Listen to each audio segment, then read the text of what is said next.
Yang pertama adalah bagaimana menghasilkan generasi terbaik seperti generasi terbaik dahulu, ya, generasi para sahabat dan yang lainnya. Padahal dulu Al-Quran aja belum turun secara utuh.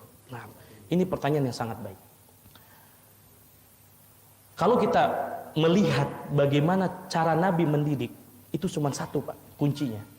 Kenapa akhirnya menelurkan generasi orang-orang yang kokoh?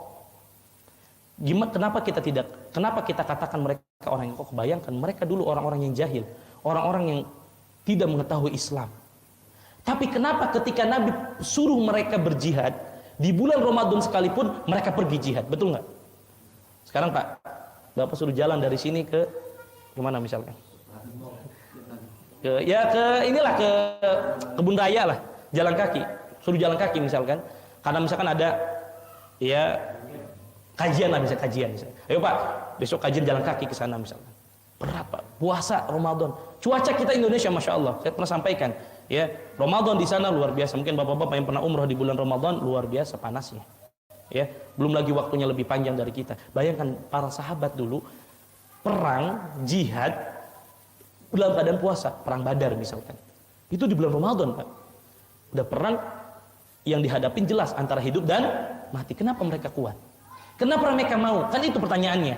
Kenapa mereka sampai orang-orang yang Nabi sampai katakan la tasubbu ashabi, kata Nabi, jangan kalian memperolok para sahabatku, ya, karena kalaulah di antara kalian berinfak dengan sebesar gunung Uhud emas, itu nggak akan menandingi sedikit pun daripada keimanan para sahabat. Pertanyaannya, kenapa Nabi bisa menelurkan generasi seperti itu?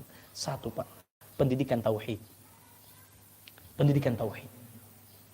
Sekarang saya tanya, berapa lama Nabi berdakwah tauhid di kota Mekah? 13 tahun. Yang Nabi dakwakan bukan sholat, bukan puasa, bukan zakat. 13 tahun yang Nabi dakwakan cuma satu, ani'budullah. Satu, sembahi Allah, jangan mempersekutukan Allah. Kenapa? Kalau anak sudah kuat akidahnya, Pak, kuat tauhidnya, ibadah apapun akan dimudahkan. Kenapa? Karena dia tahu saya ibadah hanya untuk Allah. Saya ibadah karena saya ada nilai pahala di sana. Pendidikan tauhid. 13 tahun Nabi dakwah cuma tauhid yang dibangun. Cuma tauhid. Sisa 10 tahun di Madinah barulah tentang masalah syariat.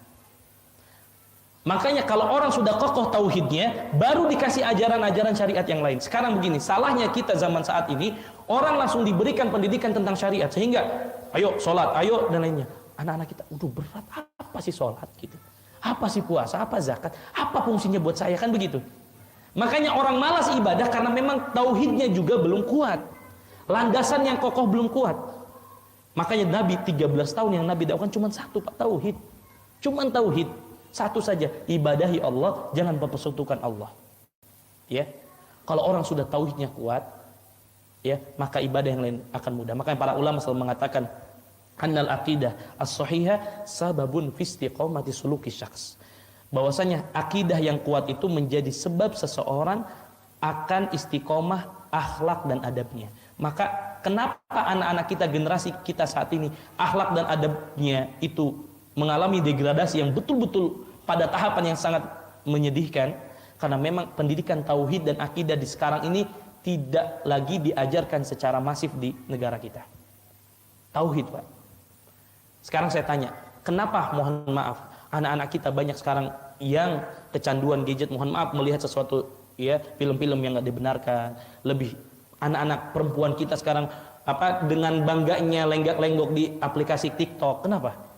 Karena nggak ada pendidikan muraqabatullah, pendidikan merasa diawasi sama Allah. Pendidikan muraqabatullah tidak lepas dari pendidikan tauhid. Coba kalau anak-anak kita diajarkan, apa yang kamu lakukan dilihat sama Allah, apa yang kamu lakukan akan dipertanggungjawabkan nanti di hadapan Allah.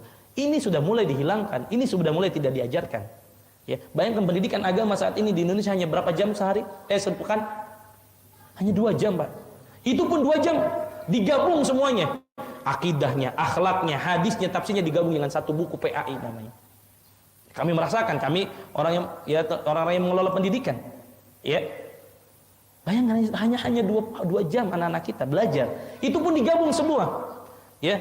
Nggak diajarkan ketika belajar. Saya pernah sampaikan, silahkan tanya.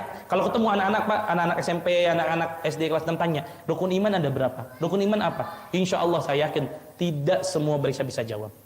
Karena saya punya fakta. Jangankan anak-anak kecil yang sudah dewasa, ketika kita lakukan rekrutmen para pegawai ditanya rukun iman berapa, rukun Islam apa, enggak tahu. Itu baru sekedar rukun imannya saja, belum lebih dalam apa konsekuensi dari rukun iman, rukun Islam, itu enggak tahu. Karena memang pendidikan akidah kita tidak diajarkan secara masif. Nabi 13 tahun yang Nabi ajarkan hanya dakwah tauhid. Kalau tauhid sudah kokoh, insya Allah yang lainnya mudah. Itu Pak ya.